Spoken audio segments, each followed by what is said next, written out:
Assalamualaikum warahmatullahi wabarakatuh. Kembali lagi dengan saya Imran Permana. Pada video kali ini saya akan berbagi materi tentang pengenalan dasar aplikasi CorelDRAW. Bagian pertama ya teman-teman, atau part 1. Apa sih yang akan kita bahas pada pertemuan kali ini? Nah, yang akan kita bahas adalah cara membuat file baru pada aplikasi CorelDRAW. Yang kedua, pengenalan lembar kerja pada aplikasi CorelDRAW. Yang ketiga, pengenalan pick tool dan fungsinya. Yang keempat, pengenalan shape tool dan fungsinya. Dan yang terakhir nanti kita sampai pengenalan zoom tool dan fungsinya. Baik, sebelum saya lanjut ke video pembelajarannya, kita jangan lupa teman-teman silakan di like, komen, dan subscribe dulu ya. Jangan lupa juga di share ke teman-teman yang lain bila video ini bermanfaat. Oke, langsung aja kita ke aplikasi CorelDRAW ya teman-teman. Baik, jika kita buka aplikasi CorelDRAW, maka tampilan awalnya adalah seperti ini. Nah, di sini kita diminta untuk bisa membuat dokumen baru atau bisa juga membuka dokumen yang telah kita buat. Nah, di sini ada beberapa dokumen yang sudah pernah saya buat, tapi kita tidak akan membukanya karena kita akan mulai dokumen baru. Jadi ada tulisan New Blank Document. Nah, silakan teman-teman klik New Blank Document. Nah, ketika kita akan membuat dokumen baru, kita akan diminta untuk mengisi beberapa data yang ada. Seperti ini ya. Nah, di sini ada name. Name itu nama produk, nama dokumennya ya. Misalkan di sini kita buat saja latihan 1. Nah, setelah itu kita di bawah name ini ada namanya preset destination. Ya, di sini biasanya pilihan destinasi pilihannya yang mana ya, default apa, CMYK, RGB atau custom. Nah, kita pilih yang custom aja. Nah, di sini ada size ini ukuran. Kalau kita klik A3, maka ukurannya width dan height-nya ya akan berubah otomatis ya defaultnya. Kita pilih misalkan A4, maka juga dia akan otomatis. Di sini kita bisa ganti satuannya, mau millimeters ya, inch, atau mungkin yang lainnya. Kita pilih yang coba di sini ada centimeter ya. Kita pilih centimeter, jadi dia sudah default, tidak perlu diganti width dan height-nya karena sudah bawaan dari CorelDRAW-nya. Sudah disetting ukuran A4 sekian, 21,0 cm dan 29,7 cm. Lalu di bawahnya ada namanya primary color mode. Nah, ini maunya pilihannya seperti apa? Mau RGB atau CMYK? Ya, apa sih perbedaan RGB dan CMYK? Kalau RGB biasanya desain dibuat untuk hanya tampilan di monitor atau mungkin di layar handphone saja, jadi terlihat lebih cerah. Sedangkan CMYK, kalau CMYK ini untuk tampilan yang cetak. Jadi jika kita ingin mencetak, tampilannya seperti ini. Nah, jadi RGB dan CMYK itu seperti itu ya. Lalu untuk rendering resolusi adalah resolusinya. Resolusinya kita mau pilih apa, berapa gitu ya. Karena ini resolusi berpengaruh dengan kualitas gambar atau kualitas desain. Jadi semakin tinggi resolusinya semakin baik, tapi juga semakin besar dari ukurannya, ukuran filenya atau size filenya. Nah, jadi kita pilih coba yang 300. Preview mode hanya previewnya saja. Nah, kalau sudah seperti ini teman-teman, silakan diklik OK. Maka akan secara otomatis dia akan tampil dari lembar kerjanya disebut dengan page. Nah, saya akan memperkenalkan sebelum mulai desain, saya akan memperkenalkan lembar kerja atau tampilan dari aplikasi CorelDRAW. Nah, di bagian atas di sini yang tersembunyi ini disebut dengan file, edit ya, view disebut dengan menu bar ya, atau menu ya. Ini umum ada di hampir setiap aplikasi, pasti ada pilihan-pilihan menu seperti ini ya. Lalu kalau kita arahkan sebelah kiri sini ya, di tengahnya di atas sini ya, di sini ada untuk pengaturan-pengaturannya ya, pengaturan-pengaturan dari lembar kerja CorelDRAW tersebut. Misalkan di sini kita mau ganti kertas, bisa langsung otomatis bisa kita ganti. Ya, di sini pun untuk width dan height-nya atau tinggi atau dimensinya kita bisa ubah ukurannya juga. Di sini ada pengaturan portrait atau landscape ya teman-teman. Jadi kita bisa ganti ya. Lalu kita pilih semua page ya. Di sini juga kita pilih dalam satuannya seperti apa, seperti itu ya. Nah, sebelah kiri juga ada, di sini ada toolbox ya.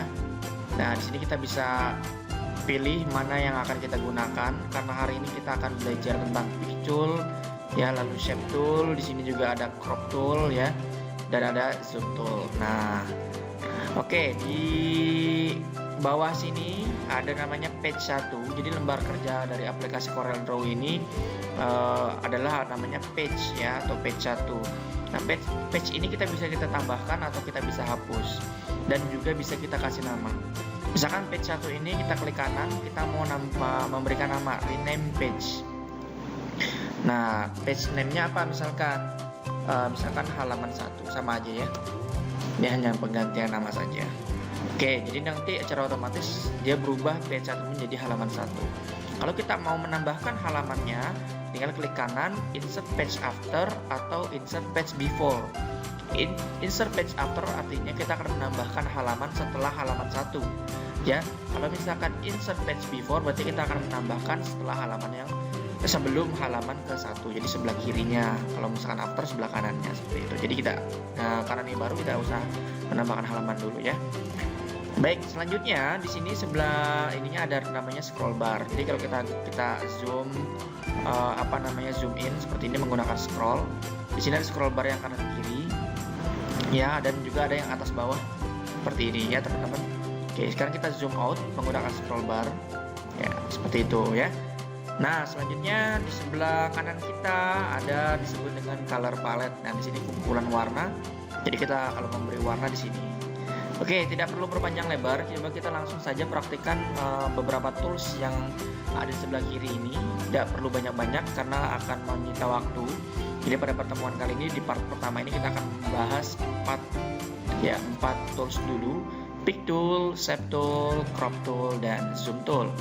Baik, coba kita buat objek dulu, dan ada 6 objek maksud saya ya. Ada pembuatan objek juga supaya nanti memudahkan kita penggunaan ini. Ada rectangle dan ellipse ya.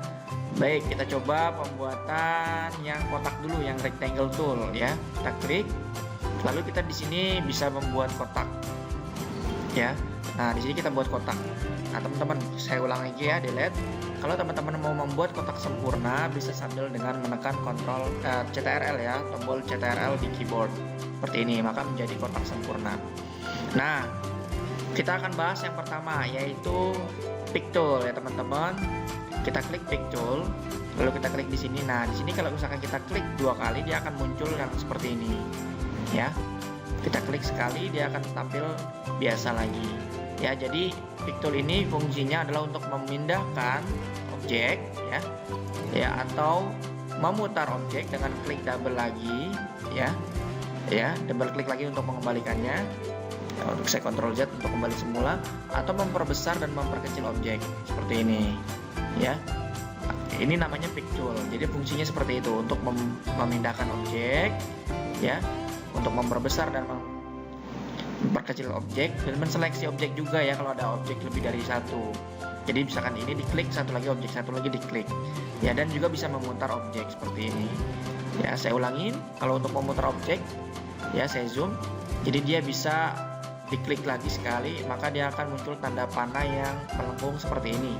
Jika kita putar, dia akan melengkung seperti ini. Nah, oke, kita kembalikan seperti semula dengan Ctrl Z atau CTRL plus Z ya, untuk undo atau undo ya.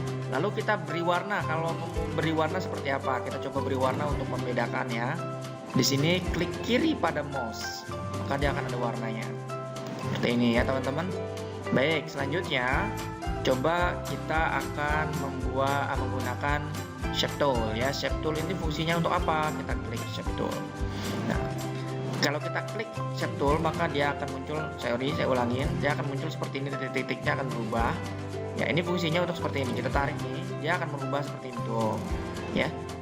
Saya ulangin, jadi kalau kita tarik bisa seperti ini ya, atau secara otomatis bisa juga melalui ini ya, yang di atas ini, klik-klik seperti ini. Nah, itu menggunakan shape tool. Saya undo. Nah, oke, atau juga ini bisa juga digunakan kalau misalkan nanti yang garis ya, line ya. Misalkan kita buat seperti ini, line ya, kita buat yang line tool, yang line misalkan. Nah, kita kita buat pakai line, misalkan pakai shape tool. Nah, ini kita bisa ubah juga posisinya seperti ini. Kita klik, ini pun bisa kita tarik ya, kita tarik seperti itu ya. Nah, atau kalau ujungnya kita bisa pindah-pindah. Ya, ini pun sama, kita bisa pindah-pindah. Nah, kalau ini seperti ini ya. Nah, oke, itu yang lain, yang penggunaan shape tool ya teman-teman. Lalu ada yang ketiga adalah namanya crop tool. Nah, kalau crop tool ini kita fungsinya adalah untuk nge-crop gambarnya ya, objeknya seperti ini misalkan. Bagian mana yang akan kita crop? Misalkan ini ya, kita akan crop bagian ini ya, lalu kita klik crop. Sorry. Nah, di double klik maka dia akan ke crop ya. Ctrl Z, saya ulangin. Jadi kalau kita mau ke crop, tinggal di crop begini, double klik maka dia akan mengcrop ya. Jadi memotong gambar. Fungsi dari crop tool adalah untuk memotong gambar atau objek mana yang akan kita potong, seperti itu teman-teman. Nah, selanjutnya setelah crop tool ya, agar menghemat waktu langsung saja kita ke zoom tool. Di sini ada zoom tool. Nah, teman-teman, kalau zoom tool ini kita fungsinya untuk ya tentunya untuk zoom in dan zoom out. Jadi kita bisa menggunakan tools juga, zoom in dan zoom out ya. Ini tergantung pilihan ya. Misalkan teman-teman mau yang zoom out pakai yang ini ya, zoom out pakai yang ini ya. Nah, tinggal diklik, nah tinggal diklik. Nah, atau yang zoom in tinggal diklik seperti ini ya, seperti itu. Tapi sebenarnya lebih simpelnya itu paling enak pakai mouse ya, yang scroll bar yang di tengah-tengah mouse itu. Tapi kalau teman-teman tidak menggunakan mouse atau menggunakan touchpad yang ada di laptop, bisa menggunakan ini, zoom tool yang ini ya. Nah, itulah fungsi dari zoom tool. Baik teman-teman, kita sudah membahas beberapa poin tadi ya. Yang pertama dari tadi lembar kerjanya, cara membuat dokumen baru, cara rename halaman ya. Lalu yang ketiga juga tadi pengenalan tools-toolsnya juga ya. Nah, penggunaan toolsnya. Oke, saya rasa cukup untuk part 1 ini untuk video pengenalan dari lembar kerja aplikasi CorelDRAW. Nah, bagi teman-teman yang belum install, silahkan install aplikasinya. Saya share link di deskripsi ya. Jadi teman-teman bisa download dan install di aplikasinya di di laptop atau PC-nya. Nah, bagi teman-teman yang menggunakan handphone Android, bisa install aplikasinya di Play Store. Silahkan download di Play Store. Saya rasa cukup untuk video kali ini. Terima kasih. Kurang lebihnya saya mohon maaf. Jangan lupa klik like, komen, dan subscribe. Jika ada yang bingung dan ditanyakan, silahkan di komen di kolom komentar. Sampai bertemu di video berikutnya. Sampai bertemu. Assalamualaikum warahmatullahi wabarakatuh. Salam kreatif.